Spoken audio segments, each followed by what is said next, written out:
ಹೇ everyone, ಸ್ನೇಹಿತರೆ, ಸಣ್ಣ ಪಾಟ್ನಲ್ಲಿ ಎಷ್ಟೊಂದು ರೇನ್ ಲಿಲ್ಲಿ ಬಿಟ್ಟಿದೆ ನೋಡಿ. ಆ್ಯಕ್ಚುಲಿ ದೊಡ್ಡ ಪಾಟ್ಗಿಂತ ಚಿಕ್ಕ ಪಾಟಲ್ಲೇ ತುಂಬ ಚೆನ್ನಾಗಿ ಕಾಣಿಸ್ತಾ ಇದೆ. ರೇನ್ ಲಿಲ್ಲಿ ಹೂ ಅರಳಿದೆ ಅಂದರೆ ಮಳೆ ಖಂಡಿತ ಬರುತ್ತೆ. ಅಕ್ಟೋಬರ್ ತಿಂಗಳಲ್ಲಿ ಅನಿತಾ ಭಟ್ ಅವರು ಒಂದಷ್ಟು ಕಟ್ಟಿಂಗ್ಸ್ ಕೊಟ್ಟಿದ್ರು. ಅದನ್ನೆಲ್ಲ ಒಂದೇ ಪಾಟಲ್ಲಿ ನೆಟ್ಟಿದೆ. ಎಲ್ಲ ತುಂಬ ಚೆನ್ನಾಗಿ ಬಂದಿದೆ. ಹೊಸದಾಗಿ ಬಂದಿರೋ ಎಲೆ ನೋಡಿ ಗೊತ್ತಾಗುತ್ತೆ ತುಂಬ ಚೆನ್ನಾಗಿ ಸೆಟ್ ಆಗಿದೆ ಅಂತ. ಇದನ್ನೆಲ್ಲ ರೀಪಾಟ್ ಮಾಡಬೇಕು. ಮಳೆ ಎಲ್ಲ ಸ್ವಲ್ಪ ಚೆನ್ನಾಗಿ ಸ್ಟಾರ್ಟ್ ಆದರೆ ಆ ಸಮಯದಲ್ಲಿ ನೋಡ್ತೀನಿ. ಇದನ್ನು ಬಿಸಿಲು ಮಳೆಯಿಂದ ಕಾಪಾಡಿ ಸೆಮಿ ಶೇಡ್ ಜಾಗದಲ್ಲಿ ಹುಷಾರಾಗಿಟ್ಟಿದ್ದೀನಿ. ತೋಟ ಚೆನ್ನಾಗಿರ್ಬೇಕಂದ್ರೆ ಪಾಲಿನೇಟರ್ಸ್ ಯಾವಾಗಲೂ ಇರಬೇಕು. ಪರಾಗಸ್ಪರ್ಶ ಚೆನ್ನಾಗಿದ್ರೆ ಹೂವು ಹಣ್ಣು ತರಕಾರಿ ಎಲ್ಲ ಚೆನ್ನಾಗಿರುತ್ತೆ. ಗಿಡಗಳಲ್ಲಿ ಪೆಸ್ಟ್ ಅಟ್ಯಾಕ್ ಆಗಿದ್ರೆ ಪಕ್ಷಿಗಳನ್ನ ಆಯ್ದು ತಿಂದ್ಬಿಡ್ತವೆ. ಮಣ್ಣಲ್ಲಿರೋ ಅಂಥ ಸಣ್ಣ ಸಣ್ಣ ಹುಳಗಳನ್ನ ಆಯ್ಕೊಂಡು ತಿನ್ನುತ್ತೆ.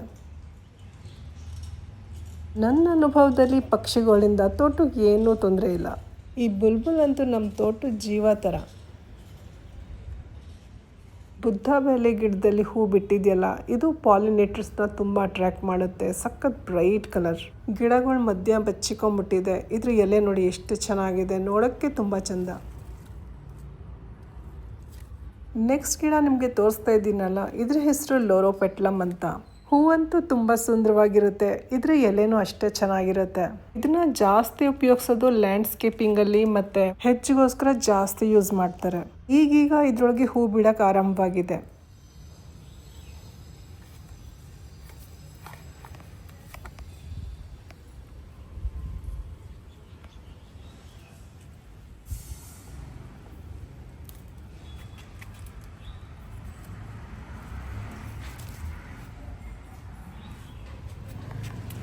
ಬೇಸಿಗೆಗಾಲದಲ್ಲಿ ಅಚಾನಕ್ ಆಗಿ ನೋಡಿ ಕಲಾಂಚೋ ಗಿಡದಲ್ಲಿ ಹೂ ಬಿಟ್ಟಿದೆ.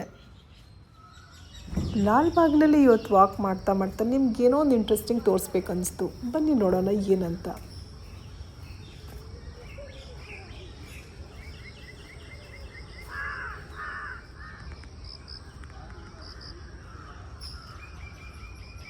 ಬೋಗನ್ವಿಲಿಯ ಗಿಡದಲ್ಲಿನ ಹೂ ಬಿಟ್ಟಿಲ್ಲ.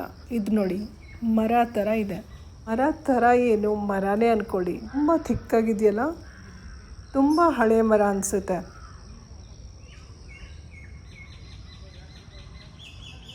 ಎಲ್ಲ ಕಡೆ ಹರಡ್ಕೊಂಡಿದೆ. ಸಖತ್ ವಿಶಾಲವಾಗಿ ಬೆಳೆದಿದೆ. ಹೊರಗಡೆ ಬ್ಲೂಬೆಲ್ ಗಿಡ ನೋಡಿ ಎಷ್ಟು ಅಗಲವಾಗಿ ಬೆಳೆದಿದೆ. ತುಂಬ ಥಿಕ್ಕಾಗಿ ಬೆಳೆದಿದೆ ಅಲ್ವಾ. ಹೂಗಳು ಅಷ್ಟು ಕಾಣಿಸ್ತಾ ಇಲ್ಲ.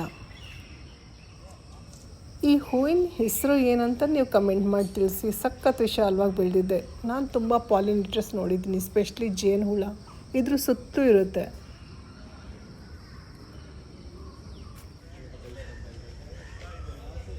ಲಾಲ್ಬಾಗ್ನಲ್ಲಿ ವಾಕ್ ಮುಗಿಸ್ಕೊಂಡು ಬರ್ತಾ ಒಂದೊಂದು ಸಲ ಈ ಥರ ಗಿಫ್ಟ್ ಎಲ್ಲ ಕೊಡ್ತಾರೆ ನೋಡಿ. ಇದೊಂದು ಬ್ಯಾಗ್ ಇದೆ. ಯಾವುದಾದ್ರೂ ಒಂದು ಫೌಂಡೇಶನ್ ಇರುತ್ತೆ, ಅವ್ರು ಕೊಡ್ತಾರೆ. ಮಾವಿನಕಾಯಿ ಸೀಸನ್ ಅಲ್ವಾ, ಒಂದು ಮಾವಿನಕಾಯಿ ಇದೆ, ಜೊತೆಗೆ ಒಂದು ಪೇಪರ್. ಇದರೊಳಗೆ ಗಿಡಗಳ ಬಗ್ಗೆನೂ ಕೊಟ್ಟಿದ್ದಾರೆ. ಒಬ್ಬೊಬ್ಬರು ಬ್ಯಾಗ್ನಲ್ಲಿ ಲೆಮನ್ ಗ್ರಾಸ್ ಗಿಡ ಎಲ್ಲ ಇತ್ತು. ನಾನಂತೂ ವಾಕ್ ಹೋಗಿರಲಿಲ್ಲ, ನನ್ನ ಮಗ ಹೋಗಿದ್ದ, ಹಂಗೆ ಸಿಕ್ಕಿದ್ದು. ಈ ಬ್ಯಾಗ್ನಲ್ಲಿ ಗಿಡ ಇರಲಿಲ್ಲ. ಕ್ಯಾಪ್ಸ್ ಫೌಂಡೇಶನ್ ಪರಿಸರ ಜಾತ್ರೆಗೆ ಏನೇನೋ ಬರ್ತಿದೆ. ಇದನ್ನು ಆಮೇಲೆ ನೋಡ್ತೀನಿ. ಥೈಲ ಅಂದರೆ ಬ್ಯಾಗ್, ಆದರೆ ಇದು ಪ್ಲಾಸ್ಟಿಕ್ ಅಲ್ಲ, ಕ್ಯಾರಿ ಬ್ಯಾಗ್, ಇಕೋ ಫ್ರೆಂಡ್ಲಿ. ಇದರಿಂದ ಪರಿಸರಕ್ಕೆ ಯಾವುದೇ ಥರ ಹಾನಿ ಉಂಟಾಗಲ್ಲ ಅಂತ ಬರ್ತಿದೆ. ಇದ್ರ ಒಳಗಡೆ ಎಷ್ಟೊಂದು ಬ್ಯಾಗ್ಗಳ ರೋಲ್ ಇತ್ತು. ಒಳ್ಳೇದಾಯ್ತು ಬಿಡಿ, ಚೆನ್ನಾಗಿ ಯೂಸ್ ಆಗುತ್ತೆ. ಇಕೋ ಫ್ರೆಂಡ್ಲಿ, ಒಳ್ಳೆ ಗಿಫ್ಟ್ ಅಂತ ಹೇಳ್ಬೋದು. ಫುಲ್ ರೋಲೇ ಇದೆ, ಒಂದೊಂದೇ ತೆಕ್ಕೊಂಡು ಕಟ್ ಮಾಡ್ಕೊಂಡು ಯೂಸ್ ಮಾಡ್ಕೊಳ್ಳೋದು.